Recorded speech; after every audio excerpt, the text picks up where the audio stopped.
Hi, my name is Angie. Welcome to my channel, or welcome back to my channel. This channel I like to talk about books and homeschool and any books associated with homeschool, so thank you for stopping by. And today I'm going to be doing the New Year's book tag, which is just a fun tag that talks about different goals and ideas you have for the upcoming year. I also wanted to start it because I'm still very new to BookTube, and there's a lot of other people who have started their channels in 2020 along with me, and so I wanted to do a tag so I could tag some of the new booktubers and we could do it together and share our New Year's plans. So look for the tags. I'm going to talk about them at the end of the video. But before I get started, I want to say that this tag was originally created by Bookables, and I will link her channel as well as the original video below. Her first question was, how many books are you planning to read in 2020? So I have set my goal to 24 books on Goodreads, but I don't know. I just have never set an actual number goal. And I kind of wanted to set it a little low just to not stress me out, but I've already read 5 books in January, so I have a feeling I'll be able to attain 24, but I'm just going to leave it there. The next question is 5 books that you didn't get to last year but want to make a priority in 2020. And so there's a number of books, but the ones that came to mind for me are kind of the ones that I started and put down for various reasons or wanted to get to, but the library hold was way too long. So the first book I have on my list is The Bear and the Nightingale.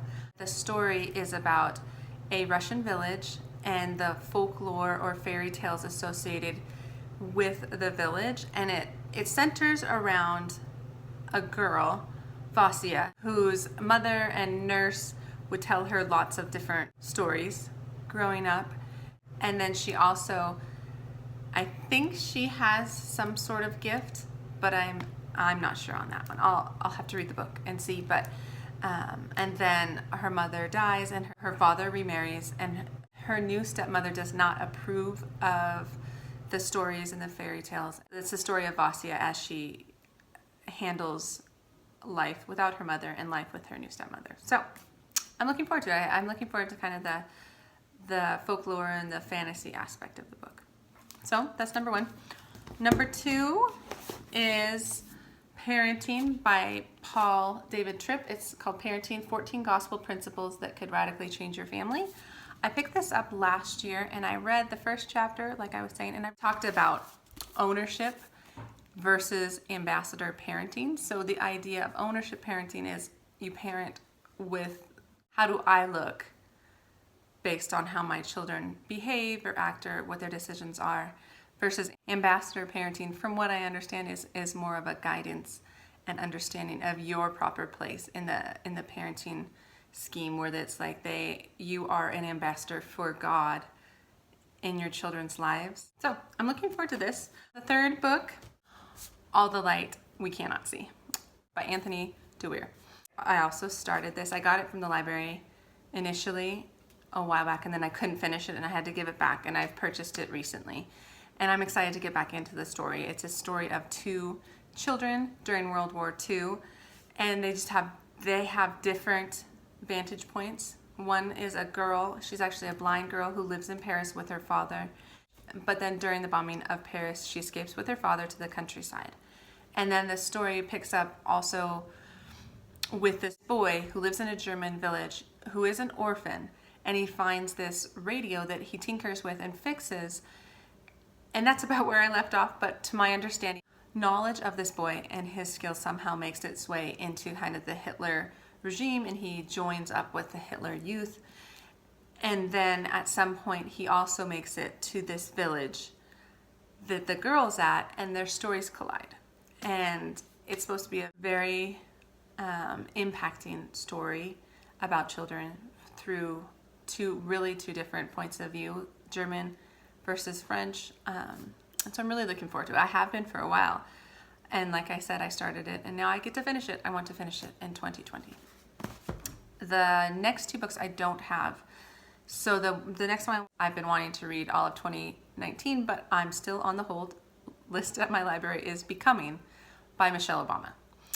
I've wanted to listen to it. I have heard The audiobook of it is excellent. It tells the story of her childhood. It tells the story of her meeting Barack Obama and becoming Michelle Obama, and then the election and the presidency and things like that. And I've always just found her to be a very inspiring figure, a very strong woman. And I remember hearing something, I think it was on NPR, which it talked about Barack and Michelle as a team, and his success came a lot through her in the background, her being such a solid support, but also a very strong-willed, opinionated person that could really set a fire under him to pursue the things that he was so passionate about.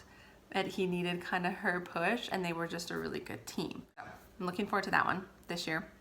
And then the last one is called The Sixth Extinction. And this is a nonfiction book about the effects that humans have had on the planet, which, I mean, I feel like that's not a new idea, but that the human race is causing enough changes in both the species, the current species, as well as just the climate and the planet in general, to push a worldwide mass extinction. The sixth extinction is coming due to humans.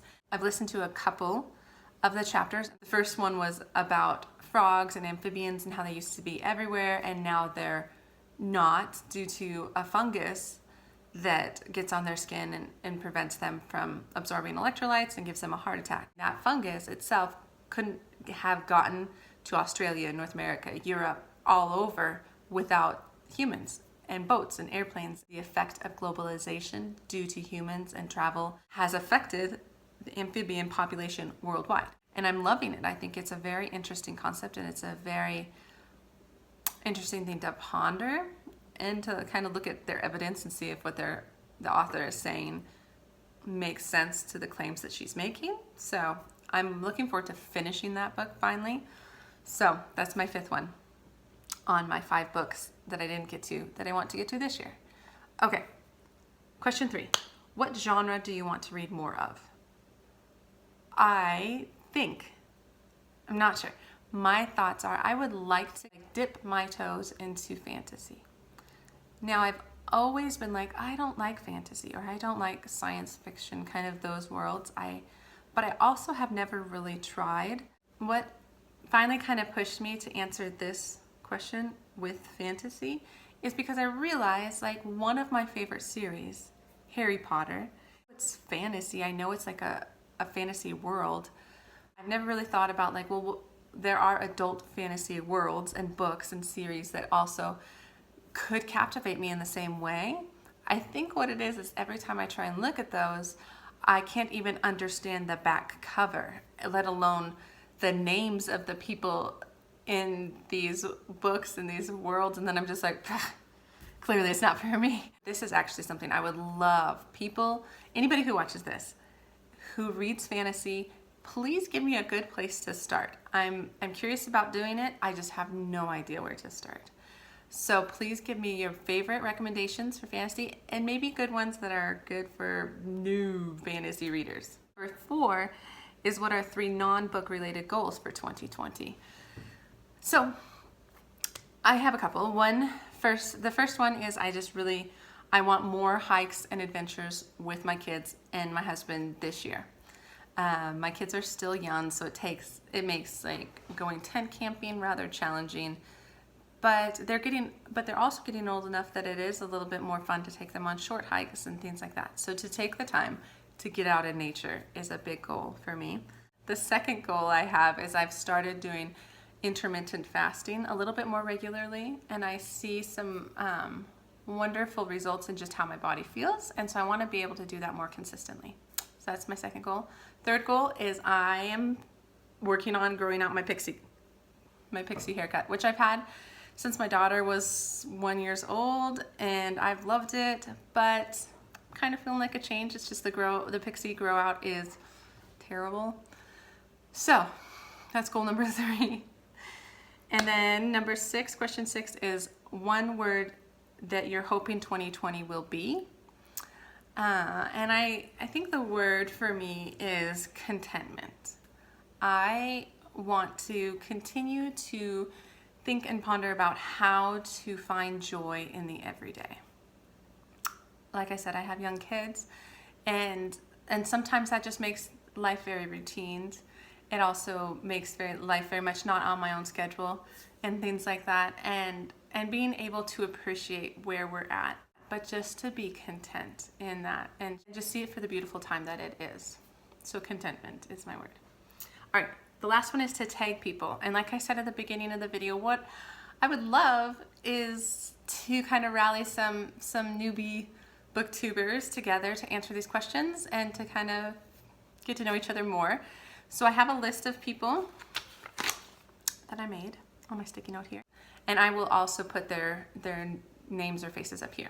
Who I want to tag is Angela from Literature Science Alliance, Brittany from Plants and Paperbacks, Brandon from Reading Between the Lines, Michelle from Bookish Michelle, Kim from Expedition Through Pages, and Jamie from Library Says.